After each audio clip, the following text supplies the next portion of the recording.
Ethan के ऊपर एक पुरानी हवेली मंडरा रही थी। यह एक टूटी फूटी विक्टोरियन हवेली थी, अंधेरी और खामोश। बेलें बरामदे की रेलिंग को घेरे हुए थी और खिड़कियां खाली आंखों की तरह घूर रही थी। ईथन कांप गया। उसे यहां नहीं होना चाहिए था, लेकिन उत्सुकता उसे और करीब खींच लाई। ईथन ने कहानियां सुनी थी। लोग क्रेस्टफॉल मनोर के बारे में फुसफुसाते थे। वे कहते थे कि यह भूतिया है, कोई भी इसके पास जाने की हिम्मत नहीं करता था। ईथन ने गहरी सांस ली और बरामदे पर कदम रखा। उसके पैरों के नीचे लकड़ी चरमरा गई। उसने दरवाजे के हैंडल तक हाथ बढ़ाया, जो उसके हाथ में ठंडा और जंग लगा हुआ था। एक कराहट के साथ दरवाजा खुल गया। ईथन अंदर चला गया। उसका दिल जोरों से धड़क रहा था। उसे मकड़ी के जाले और धूल की उम्मीद थी। इसके बजाय हवा अजीब तरह से शांत महसूस हुई। पुरानी किताबों और भुला दी गई यादों जैसी एक बासी गंध उसकी नाक में भर गई। उसने एक और कदम उठाया। उसके पीछे दरवाजा जोर से बंद हो गया।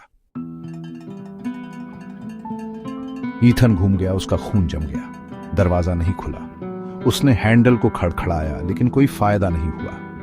वह फंस गया था। उसके सीने में घबराहट दौड़ गई। उसे बाहर निकलना ही था। उसने कमरे को देखा। उसकी आंखें धीमी रोशनी में ढल रही थीं। हवेली समय में जमी हुई थी। फीके फर्नीचर पर साए में धूल जमी हुई थी। मकड़ी के जाले ऊंची छतों पर भूतिया पर्दों की तरह लटके हुए थे। एक अलंकृत दादाजी की घड़ी खामोश खड़ी थी। उसकी सुइयां आधी रात को रुकी हुई थी। ईथन दालान से गुजरा।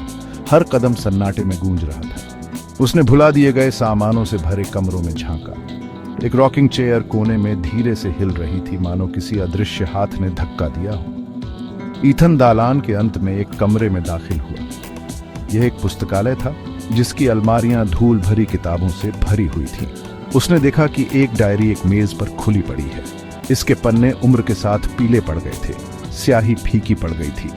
ईथन एक झलक देखने से खुद को नहीं रोक सका। डायरी एक युवा लड़की की थी, जो बहुत पहले हवेली में रहती थी। उसने अजीब आवाजों और ठंडी फुसफुसाहट के बारे में लिखा। उसने एक ऐसी उपस्थिति के बारे में लिखा जो उसके सपनों को सताती थी। ईथन सिहर उठा। ईथन हवेली में और अंदर चला गया। वह दूसरी मंजिल तक जाने वाली एक भव्य सीढ़ी पर पहुंचा। उसके वजन के नीचे सीढ़ियां अशुभ रूप से चरमरा गईं। उसने रेलिंग पकड़ ली। उसके कानों में दिल जोरों से धड़क रहा था।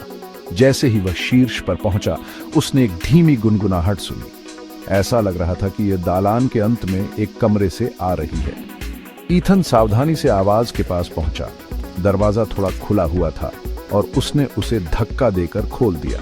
कमरा एक सुंदर बेडरूम था, समय के साथ जमा हुआ।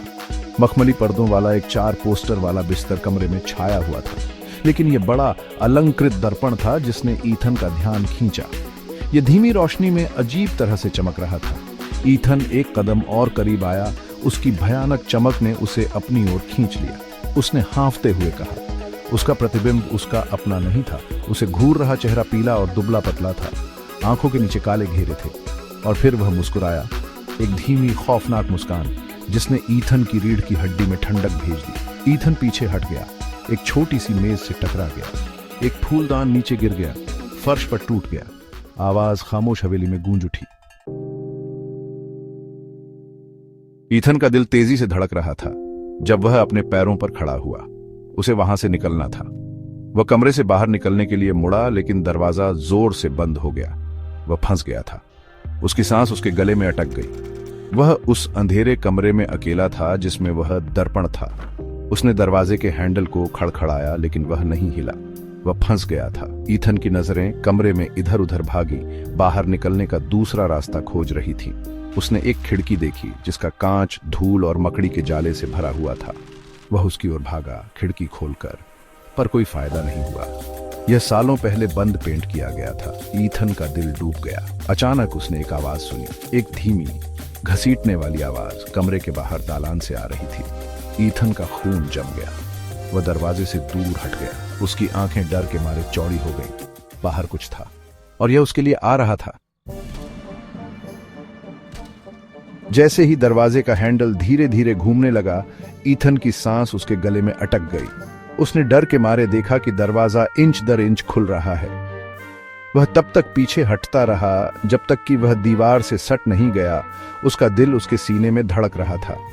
कमरे में एक ठंडी हवा चली। जिससे कमरे में जल रही एकमात्र मोमबत्ती बुझ गई, जिससे वह अंधेरे में डूब गया। ईथन ने अपनी आंखें बंद कर लीं। जो कुछ भी दरवाजे के बाहर दुबका हुआ था उसके लिए खुद को तैयार कर रहा था।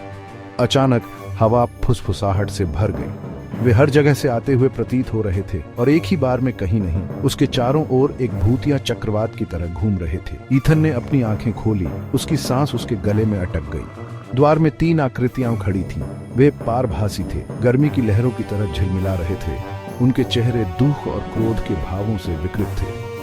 ईथन ने सच्चाई को महसूस किया। वह क्रेस्टफॉल मनोर में अकेला नहीं था।